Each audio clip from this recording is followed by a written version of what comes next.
Okay, so last night I couldn't sleep very well because I was kind of lying down and I was watching my phone, and I noticed a video uploaded by the Schwans. And the Schwans, if you don't know him, I've said this in the past, I've always talking about the Schwans. If you don't know him, I'm going to put a link in the description to my favourite video, one of my favourite videos that he's done. So if you haven't experienced the Schwans, if you don't know what he is, I implore you, after this commentary, not before, don't get leaving this commentary to go and watch him, otherwise I will find you and throw biscuits at you. Afterwards, go and watch this video and experience what I experience on a daily basis from the content he puts up every single day. It's fantastic. He's entertaining, he's a rager, he's not a malicious person, he's funny, he does parodies, he just takes the piss out of everything. Even the things he loves, he takes the piss out of. Now, he put this video up last night, which kind of led me down this road to a string of videos that I watched in absolute amazement, reading comments, listening to the content. It sort of amazed me, entertained me, and disturbed me. But basically, this video that he did was sort of, you know, the kind of ones that I do, where I feel as though people have been misled or misinformed. And, you know, I always do these videos saying, look, you know, I didn't mean it like that. What I meant was this. You need to understand it was a joke and that kind of thing. It's quite a horrible thing to have to do when you backtrack. But the Schwans is like me, you know, he's obviously got a conscience, he's not an arrogant twat. He just wanted to put something out there and say, listen people, you've got it mixed up, this wasn't a fucking dig at somebody. Now, the reason he did that video was because previous to that, he'd done a video which was like a COD 2015 World at War II revealer or something along those lines, but it was parody. It was a COD 2015 parody. And when you clicked on the video, because I knew straight away as soon as I seen that title, I thought this is going to be a troll. This is the Schwans trolling, doing what he does best. He basically shown some footage which was taken from a Call of Duty app game on the iPhone, I think it is, and it was showing a Predator strike, and he was saying, look, the Predator's back, and, you know, Captain Price or somebody else was back, you know, from the dead, and it was like, fucking, it was funny. It was funny how he did it, it was funny how he delivered it, and it's the kind of content that we recognise that you get on YouTube today. Now, people were attacking the Schwans for this video and saying, you're attacking Biblical Reaper. You're attacking Biblical Reaper over this kind of thing. Shame on you. You're taking the piss out of him and his success. Leave him alone.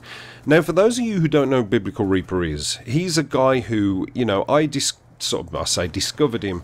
I came aware of Biblical Reaper a couple of years ago on YouTube where, you know, he sort of messaged me, I think it was, and, you know, said, you know, we should chat and look at my content and stuff. And I liked what he did, you know. He took this very laid-back, relaxed approach to YouTube and commentaries that was nice for me, you know. It was relaxing. It was very thought-provoking stuff, very well dictated and very well put together. You know, it's sort of stuff to get you thinking. And I liked that. You know, I liked the way he did it, and I thought, you know what, I like this guy so much. As we got to know each other a little bit more, I messaged him and said, put a video on my channel. I would like to have you on my channel because I want to get you out there and I want people to see and experience Biblical Reaper. It's good stuff. And, you know, he's helped me out in return. He put me in touch with somebody who got me my intros to duality edits and things like that. And what has sort of happened is, down the line as Biblical Reaper's channel's grown quite steadily, he's made it clear to people, to subscribers, to, you know, everybody who's willing to listen, that he wants to grow his channel as much as, you know, as quickly as he possibly can, because he wants to make a career out of this.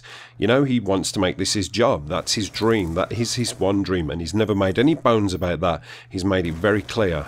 And that's fine. I get that. I totally get that. You know, I get up every morning at 6 o'clock in the morning, and I get home every night at 6 o'clock at night. My hands are bleeding, I am cut, I am bruised, I am soaking wet, I'm working in foundations, surrounded by mud, slipping, building, you know, and I get home every day absolutely fucking exhausted. Hence the reason why I've said in the past, it's hard to upload a video sometimes because A, I don't get time, and B, I'm just too goddamn tired. So the thought of sitting behind my computer and editing and cutting and copying and, you know, producing content is my dream. I would love to do that. You know, it would get me out of the 9 to 5 or 6 till 6 as far as I'm concerned, and it would get me behind a screen and doing something I'm passionate about. However, it's never going to happen anytime soon, and it probably never will happen. That's the sort of thing I've come to realise. So what I do is I keep doing what I do. I enjoy doing this, and I take it as a hobby, which is what it is. But Biblical Reaper, over the course of the last couple of months, has kind of found this way in that has essentially taken him from, you know, a channel that's doing okay to a channel that's now catching me up, and in a couple of weeks will take me over, and in a few weeks after that, well, the sky's the limit. And basically what that is this whole clickbait thing. Now, I wasn't aware of this expression till last night, but what it means is that if you put a title on a video that says COD 2015 breaking news, leaks, rumours, revealed images, Von der Haar says and things like that, then people are going to find this on the search engine when people are looking to see what the next Call of Duty could be if there's anything released. They will see your video and they will click on it because instantly they think they're going to get a taste of what's to come. However, the problem is that isn't what's given. What is actually given is it's a lot of hearsay, matter of fact and trajectory. So basically it's just tweets, people tweeting him things. I seen this on Black Ops 3. It looks like some encrypted code. Maybe it says World War Z or 2. I don't know. What do you think, Reaper? And he will do a video on it, a very quick 3-4 minute video talking about how this could be what's happening in the next Call of Duty. Now, the problem is that people are kind of falling for this. You know, people are seeing it. Maybe it's the younger generation, I don't know, but people are seeing this and they're falling for it, falling into that trap and saying thank you for keeping me up to date with the news, I love your content. Yet on the flip side of things, there are people in the community, such as myself as well included, you know, and people I've grown around and flourished with, who have seen what he's doing and saying, hang on a minute, this is wrong. What you're doing is actually wrong. You are leading people down the garden path and almost pulling the wool over their eyes. Now, the kind of attitude that's come from the community is one of, well, leave him alone. He's doing what he wants to do. If he wants to do this and he's happy, let him grow. You're just jealous of his growth. And it's like, well, no. And I'm going to sort of put the point across to people who might be confused about this whole thing and understand why a lot of people are disgruntled by it. And me personally, you know, I'm playing an outsider here. I haven't got any beef with Biblical Reaper. Well, certainly not till now. Until maybe he watches this video, I don't know. But, you know, I've got no beef with Biblical Reaper. I like him. I think he seems a genuinely nice person.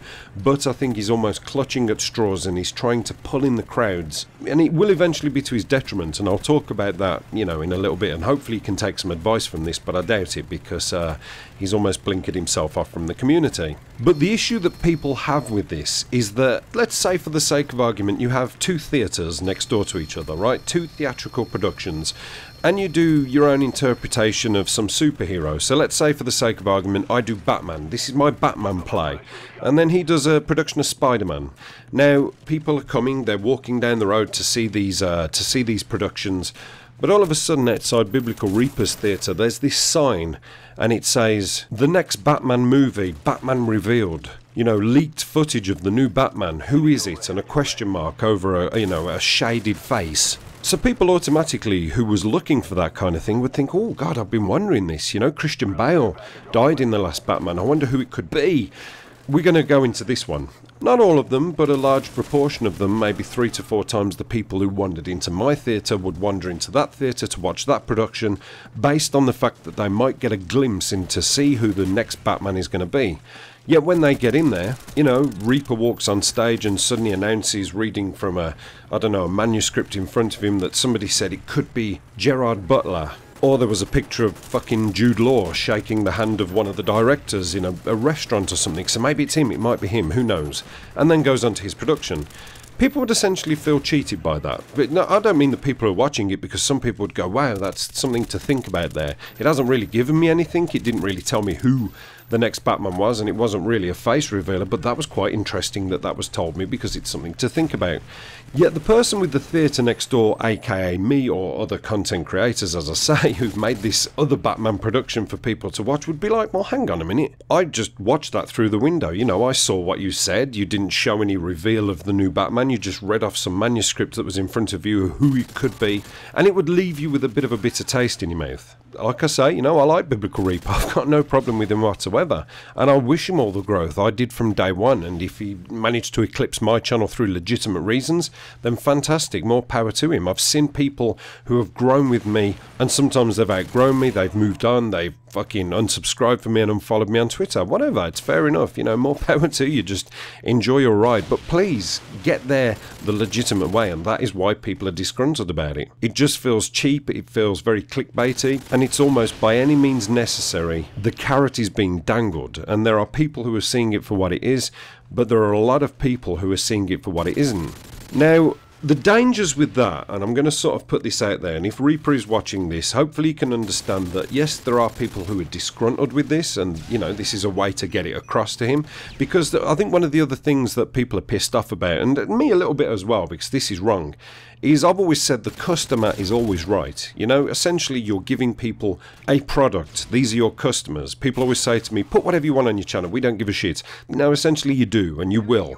So I will put stuff out there that people want to see. But the thing that really troubles me is that when you have this product to give to people, if people don't like it, or if people split hairs about certain things, or if people are, you know, unhappy with something that you've said, you have to address it. You know, you have to address it. You have to gain that feedback. You can't ask for people's feedback and expect it all to be 110% positive. I never do. You know, once upon a time I did. I've learnt the hard way. You can't expect it to be positive. You have to take the good with the bad. If it's within reason and it's, you know, sort of constructive criticism, then you have to do something about it. Well, you don't have to, but you can do something about it, and that pleases people. However, I've noticed that when I've seen a couple of these videos, because I don't really watch these videos much because I'm not interested in, you know, the sort of matter-of-fact side of things. When I have seen these videos, and I've seen some of these videos getting dislikes in their hundreds, I've scanned down to see what people have got to say about it, and all I can see is positive comments, positivity. Great video, Reaper, fantastic. You're awesome, you're my favourite COD commentator. Keep these coming in, keep me informed. There is absolutely nothing there of a negative nature, and I think that's terrible that he's actually deleting these comments, because you need this feedback. You need to take the good with the bad. These are your bread and butter. You know, without the audience, there is no you. Without these people who watch your videos and click these likes and make these comments, there is no you. You're just a voice fucking talking over the internet. The audience, the community, they are your backbone. They are your bread and your butter. Now, the fear and worry that I do have for him, and like I say, this is, you know, legitimate. I don't want to see this happen to him, but I feel that it will. There are two things that can go wrong. Number one is that he's pissing a lot of people off on the way up, and he's sort of shrugging people off, making videos saying, I don't care, do what you gotta do, this is me. Fuck you lot, I'm growing, it's fantastic. Is that at some stage there's going to hit a point where he will need people. He will need these people around him who he's grown with, and there won't be anybody left. There will be nobody who, you know, I've said before, treat people nicely on the way up, because you sure as well meet them on the way back down again. And there's a worrying factor that it could almost turn into another Raw Instinct situation, you know. Let's think about it. We're getting closer to November. We're still very, very far away, almost very much too early to be talking about Black Ops 3, but we are getting closer to November. We're getting there. Eventually the people like T. Martin, Ali, they will start revealing images and footage and talking about it from a more in-depth point of view. The chances are that Reaper may take some of this information, he may use some of this information, and he might use it in his approach in videos. And what will happen is, somewhere down the line, somebody will see this, they will do exactly what happened with Raw Instinct, he will get called out on it, and all I've got to say is look at Raw Instinct now, where is he? Reaper's made it, you know, a point about saying in the past, as I've said, that I want to grow my channel, I want to be big on YouTube, I want to be a success, I want to make a lot of money out of this, I want to have it as a career. And there is a danger that now that we're approaching the next Call of Duty and the news info and footage will eventually be gone because we will have that game on our lap, there won't really be any more news and leaked footage and things like that to sort of get out there. So it's going to be based on gameplay, it's going to be based on regular commentaries, and it's going to be talk of guns and things like that. No more news to get. And for somebody like Biblical Reaper, who's used to now, you know, reveling in the lifestyle, I know how insecure he is about his channel. I know how much he wants this. If he sees those views go from 20, 30, 40,000 views a video right down to 2,000 views or 1,000 views, because people, you know, he's superfluous to requirements. There's no more news to give. It's just talking about this and that and this gameplay. And then the videos might come out about, what do you want to see? Tell me what you want to see. I've seen it happen before. I've been on YouTube for 3 years now. I've seen these people blow up from a few videos and then suddenly start getting desperate and saying, what's the content you want to see? Give me some feedback. They might hit that point, and I think if he goes from the dizzy heights he's at now to the sort of backseat of saying, what happened to my channel? Where did all these views and subs go? Why am I struggling so much now? It's because this big explosion is a very short-lived one, and I don't think he'd deal very well with that. So just be careful, man. You know, just be careful what you're doing. You're treading on a lot of people's toes, and people aren't just blowing hot air. People are speaking the truth. Thanks for watching, guys. Apocalypse done.